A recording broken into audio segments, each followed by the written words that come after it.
मराठी बातमीपत्रात आपलं स्वागत करीते। पाहुयात आजच्या काही मुख्य बातम्या। काँग्रेस पक्षाचे विरोधी पक्षनेते विजय वडेट्टीवार यांनी आता दहशतवाद्यांना निर्दोष असल्याचे प्रमाणपत्र जाहीर करत आहेत।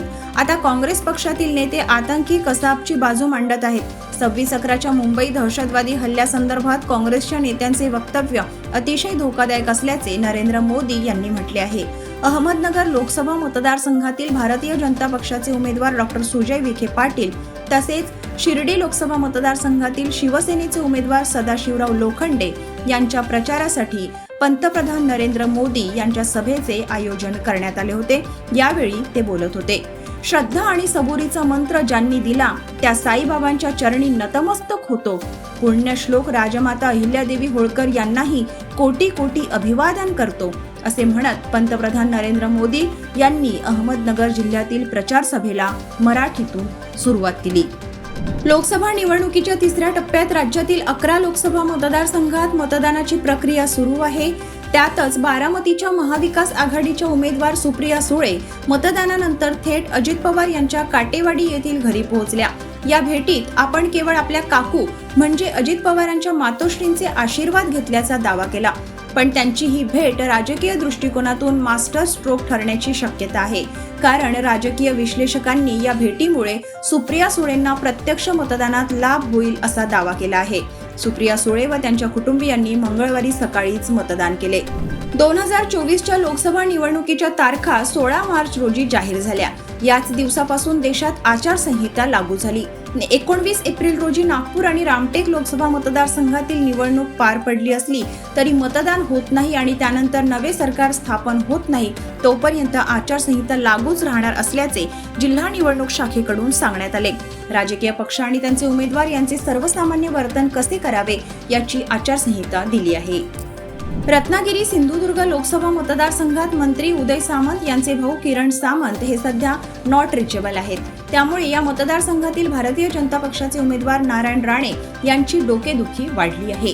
किरण सामंत हे या मतदारसंघातून लोकसभा निवडणूक लढवण्यासाठी इच्छुक होते, मात्र महायुतीमध्ये अखेरच्या क्षणी जागा वाटपात हा मतदारसंघ भारतीय जनता पक्षाला सोडण्यात आला। त्यामुळे किरण सामंत नाराज आहेत का असा प्रश्न देखील आता उपस्थित केला जात आहे।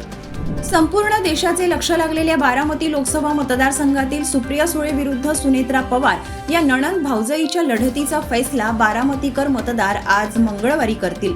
सकाळी 7 ते सायंकाळी 6 या वेळेत होणाऱ्या मतदानानंतर दोन्ही उमेदवारांचे भवितव्य मतदान यंत्रात बंद होऊन थेट 4 जूनला त्याचा निकाल समजणार आहे। सकाळपासूनच मतदान केंद्रांवर गर्दी झाल्याचे दिसून आले आहे। अनेकांनी कुटुंबियांसोबत मतदानाचा हक्क बजावला आहे। अशातच सणस शाळेतून एक खळबळजनक प्रकार समोर आला आहे।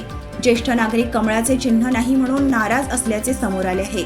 धायरी येथील सणस शाळेत मतदान केंद्रावर मतदानासाठी आलेले असताना 2 ज्येष्ठ नागरिकांना कमळाचे चिन्ह दिसले नाही, त्यामुळे ते नाराज झाले। जर कमळाचे चिन्ह नाही तर मतदान करणार नाही असा पवित्रा त्यांनी घेतला। यामुळे काही काळ मतदान प्रक्रिया थांबली होती, मात्र ज्येष्ठांची समजूत काढल्यानंतर त्यांनी त्यांच्या आवडत्या उमेदवाराला मतदान केले। रत्नागिरी सिंधुदुर्ग लोकसभा मतदारसंघांमध्ये आज मतदान होतोय। सकाळपासूनच रत्नागिरीकरांनी उत्स्फूर्त प्रतिसाद या मतदानाला दिला असल्याचे चित्र दिसून येत आहे।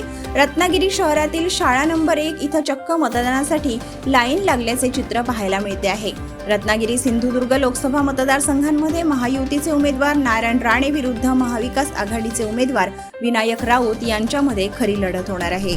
लोकसभा निवडणुकीच्या तिसऱ्या टप्प्यातील मतदान आज साताऱ्यात सर्वत्र मोठ्या उत्साहामध्ये सुरू झाले असून महाविकास आघाडीचे उमेदवार आमदार शशिकांत शिंदे यांनी देखील आपल्या कुटुंबियांच्या समवेत मतदानाचा पवित्र हक्क बजावला आहे। तर साताऱ्यातील सर्वसामान्य नागरिक देखील मतदानाचा हक्क बजावण्यासाठी मतदान केंद्रांवर गर्दी करू लागले आहेत। आज लोकसभा निवडणुकीसाठी कोल्हापूर जिल्ह्याचे पालकमंत्री नामदार हसन मुश्रीफ यांनी सकाळी लिंगनूर दुमाला तालुका कागल येथे आपल्या मतदानाचा हक्क बजावला। सध्या शहीद हेमंत करकरे आणि ॲडव्होकेट उज्ज्वल निकम यांच्याबाबत जो वाद सुरू आहे त्याबद्दलही त्यांनी आपली प्रतिक्रिया दिली।